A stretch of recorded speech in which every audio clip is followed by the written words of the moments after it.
How to turn off autoplay on other device on Spotify. Hello guys, in this video I'm gonna show you how to turn off autoplay on other device on Spotify. First go to Spotify and then click here, and now you need to find this one, autoplay on other devices.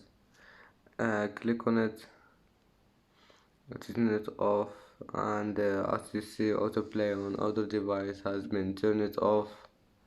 And if you want to turn it on again, you need just to click on it, and that's how turn off autoplay on other devices. If you like this video, don't forget like and subscribe, and see you in the next video.